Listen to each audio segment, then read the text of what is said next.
Bienvenido a este curso de morfopsicología en el cual vamos a ver los principales aspectos relacionados a la técnica que nos permiten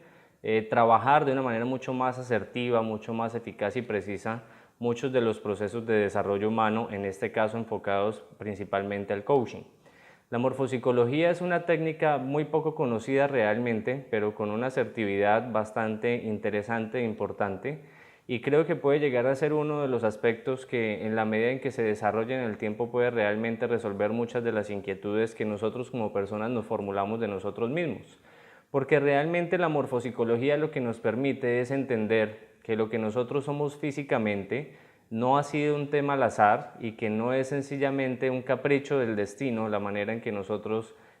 somos físicamente o tenemos los rasgos faciales, sino que realmente dependen de todas las estructuras de pensamiento que nosotros tenemos, tanto heredadas, es decir, que han sido transmitidas a través de nuestro código genético, como también las estructuras de pensamiento que nosotros generamos en nuestra interacción con el medio ambiente. Allí es donde confluyen la carga genética y la carga epigenética que hemos visto en algunos módulos anteriores dentro del proceso de certificación de coaching. Lo primero y lo más importante que hay que tener en cuenta a la hora de poder analizar este tipo de aspectos y aplicar la técnica como tal es entender esta frase que tengo en el fondo mío que dice que el ser humano es probabilístico, no es determinístico. ¿Qué quiere decir esto? Y es importante tener muy claro este aspecto, y es que lo que nosotros vamos a observar dentro de los individuos realmente tiene que estar sujeto a un proceso de análisis, y que aún así estando sujeto a un proceso de análisis es importante evitar cualquier tipo de juzgamiento hacia la persona y entender que lo que nosotros estamos observando en el individuo es una probabilidad de lo que él es, más no es una determinación tácita y específica de lo que es. Porque muchas veces dentro del plano de la observación podemos estar sujetos a dogmas, a paradigmas personales, podemos tener algún tipo de pensamiento que creamos que es el adecuado con respecto al análisis de un individuo, pero que muchas veces puede llegar a ser este tipo de pensamiento que nosotros tenemos o de la capacidad de observación que nosotros tenemos incompleto al no conocer realmente la historia del individuo o al no tener de base muchas otras más herramientas para poder realmente juzgar lo que puede llegar a ser o no ser dentro de nuestro proceso de observación en la morfopsicología. ¿Qué es la morfopsicología en sí y cómo funciona este tipo de técnicas? La morfopsicología, voy a leerlo textualmente, dice: estudia de manera científica el modo de conocer a las personas, su tipo de inteligencia, su carácter, actitudes y las aptitudes por medio de la observación del rostro y los elementos que componen el rostro. Esto lo escribe Julián Gabarre, es un morfopsicólogo que tiene diversos libros escritos en torno a este tema. Y digamos que lo que se puede observar dentro de lo que es la morfopsicología es el análisis del rostro o de los rasgos faciales para poder determinar los estilos de pensamiento, para poder determinar el desarrollo emocional del individuo, los intereses del individuo, algunas de sus características, aptitudes, actitudes, como lo decía directamente este mensaje. La morfopsicología no es la única técnica realmente que ha tratado de determinar qué relación tiene nuestro cuerpo con respecto a lo que tiene que ver con nuestra mente, sino que hay muchas otras técnicas que han antecedido a la morfopsicología, de las cuales la morfopsicología tomó muchas bases de ellas, y otras que no se han relacionado directamente con la morfopsicología, pero que de un camino o de una manera totalmente independiente han tratado de determinar algunas características fundamentales dentro del rostro y dentro del cuerpo también de los individuos. En este curso vamos a mezclar un poco lo que tiene que ver la morfopsicología con algunas otras técnicas que sean de análisis facial o corporal para poder determinar cuáles son las estructuras más acertadas del individuo en distintos aspectos. Hay que tener en claro un precepto que es fundamental a la hora de poder realmente determinar qué es la morfopsicología y cómo funciona este tema y de dónde nacen estos patrones. Como les decía anteriormente, la morfopsicología no es la única técnica que permite hacer este tipo de análisis. Algunas de las técnicas más reconocidas son el Mian Chang. El Mian Chang es una técnica china que utilizaban anteriormente, según nos cuentan algunos historiadores, las casamenteras chinas. Las casamenteras chinas eran mujeres que iban recorriendo las aldeas haciendo matrimonios o buscando personas para tener un matrimonio con algunas de las personalidades del pueblo o inclusive del imperio en un momento dado. Si el emperador o si el gobernador de una de las regiones de China estaba soltero y necesitaba realmente casarse,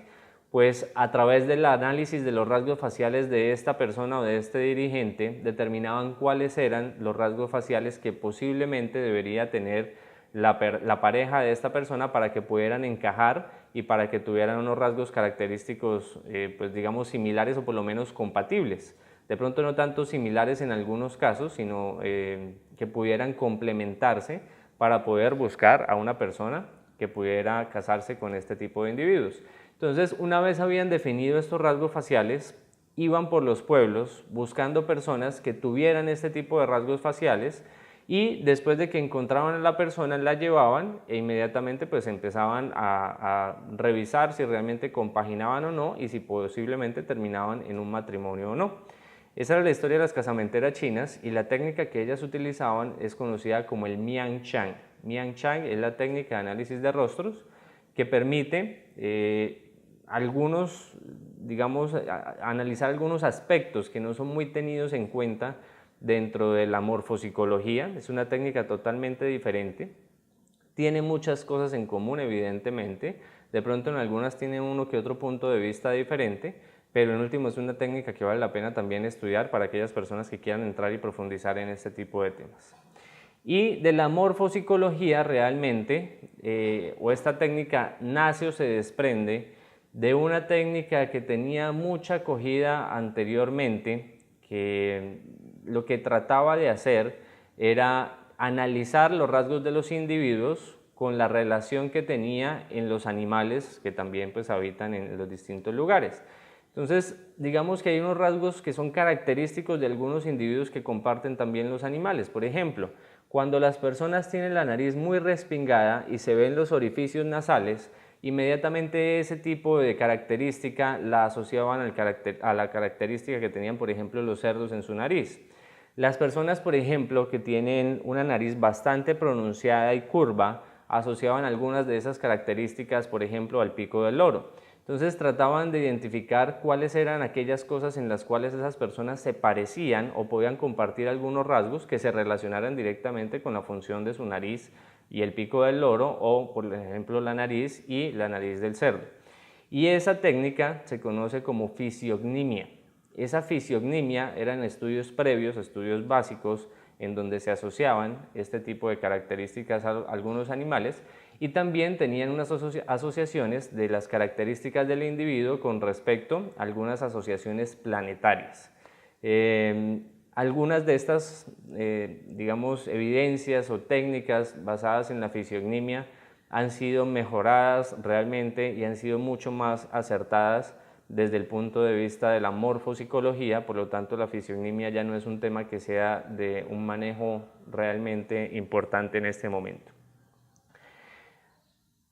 En este momento, justo como estamos viendo en esta imagen, tenemos un paradigma y este paradigma es un paradigma que viene desde hace unos cientos de años atrás. Sobre todo este paradigma se generó después del oscurantismo, en donde muchas de las diferentes creencias, muchas de las diferentes técnicas y ciencias que existían comenzaron a ser perseguidas y se ocultaron porque sencillamente si no se tenía una creencia similar a la que la religión imponía en ese momento y pues no había la conveniencia muchas veces de la religión en que el individuo tuviera otro tipo de técnicas y conocimientos, eran perseguidos por las religiones. Así que principalmente desde esos momentos, pero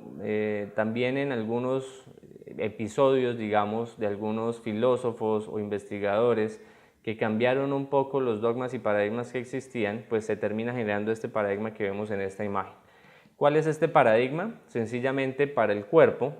que es lo que vemos acá, quien trabaja el cuerpo, quien entiende el cuerpo y quien estudia el cuerpo es el médico. Y para la mente, quien trabaja, quien estudia y quien procesa los problemas de la mente es el psicólogo.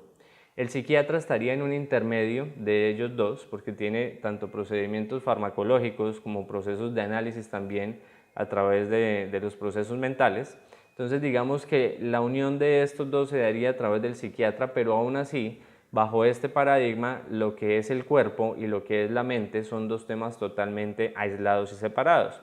Y no se encuentra mucha relación entre la mente y el cuerpo, sino que por el contrario se toman como dos aspectos totalmente separados. ¿Quién es el principal precursor de este paradigma? René Descartes, entre algunos otros más.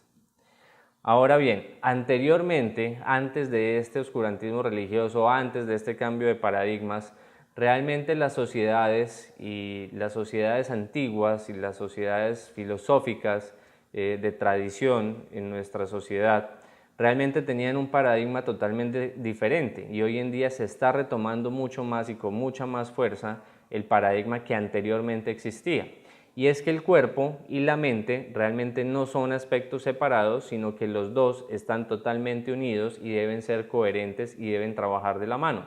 El cuerpo es una representación física de nuestro pensamiento y la mente es un intangible, que sería nuestro pensamiento, pero que también a través de la modificación corporal se termina afectando la mente. Entonces, aquí en este caso y este paradigma, que es de donde se basa el doctor Corman, que es el creador de la morfopsicología, pero también hay muchos otros filósofos, investigadores y estudiosos como Spinoza y como Nietzsche, es que el cuerpo y la mente son un solo elemento, solamente que tienen dos representaciones o dos maneras en las cuales se pueden trabajar o se pueden hacer funcionar, pero que en últimas lo que pasa en la mente va a repercutir en el cuerpo y lo que pasa en el cuerpo va a repercutir en la mente. Algunas de las principales técnicas que se basan en este paradigma son la morfopsicología, el Mian Chan, como les decía, la fisionimia también, pero también hay muchas otras técnicas que se relacionan a aspectos no de análisis y lectura facial o corporal, sino que son directamente enfocadas hacia temas de salud y de enfermedades. Este tipo de técnicas que consideran cuerpo y mente como un solo elemento, entre algunas o las más principales están la descodificación biológica, la biodescodificación, la psiconeuroinmunología, la psiconeuroinmunoendocrinología y en fin, otras técnicas más que muchas veces son muy difíciles y complejas de pronunciar en sus nombres, pero que realmente lo que tratan de identificar es cómo la mente afecta al cuerpo y cómo el cuerpo afecta a la mente. Menos mal, y esto es un tema bastante positivo, la gente está tomando cada vez más conciencia de esta relación que existe entre cuerpo y mente y muchos médicos hoy en día entienden que realmente algunos de esos procesos de salud que trabajan en sus pacientes de manera física han sido realmente producto de algunos procesos mentales como el estrés, los conflictos emocionales, en fin. Y muchos psicólogos también hoy en día están tomando en cuenta algunos de los aspectos físicos que tiene el individuo para poder hacer un trabajo mucho más asertivo dentro de este tipo de procesos. El coaching queda en un punto medio y el coaching de salud basado en las técnicas como son la psiconeuroinmunología, psiconeuroendocrinología, biodescodificación y demás, quedan en un punto medio en el cual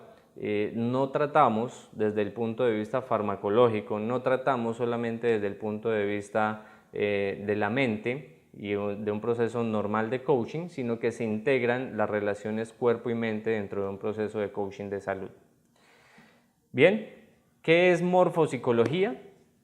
Morfo, la descomposición de la palabra, nos quedan dos palabras, morfo, que estaríamos hablando de las formas, indica las formas o facciones del rostro principalmente porque la morfopsicología se queda muy en el análisis del rostro. Para el análisis del cuerpo hay otro tipo de técnicas y la que vamos a utilizar, digamos como una técnica dominante en este momento, es la descripción que hace el Dr. Hammer de algunas de las características corporales.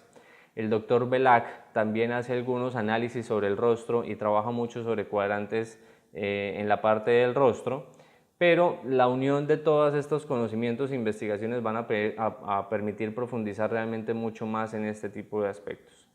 Y si eso es morfo, si le añadimos psicología, que viene de la palabra psique, ciencia para conocer el alma o el pensamiento, como lo describen algunos, pues sencillamente vamos a ver la relación de la forma en el rostro o en el cuerpo, según la técnica que manejemos, con la estructura de pensamiento que tenga el individuo.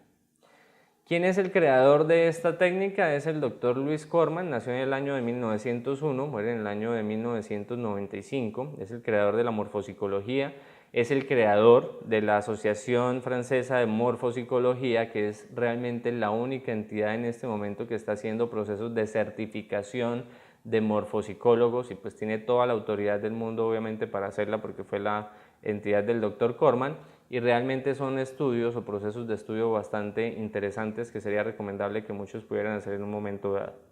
Creador del test Pata Negra, es un test que les invito a que consulten en internet, también fue un test bastante popular y tiene unas implicaciones bastante interesantes. Así que bienvenidos al mundo de la morfopsicología. El sentido de este curso no es certificarlos como morfopsicólogos.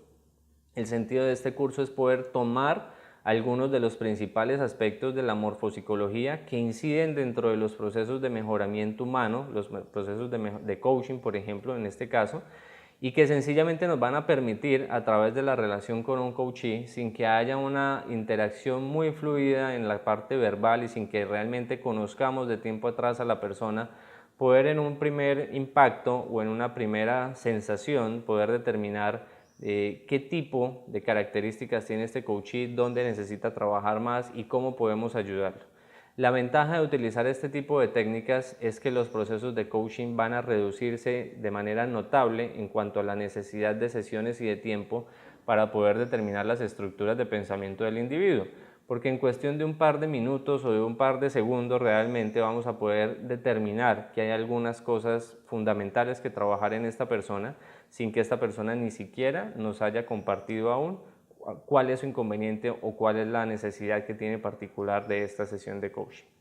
Nos vemos en los próximos videos y pónganle muchísima atención, investiguen mucho sobre este tema. Al principio puede ser un poquito complejo de entender, pero después de que se toma realmente el ritmo y se entienden los principios básicos, todo empieza a fluir. Muchas gracias.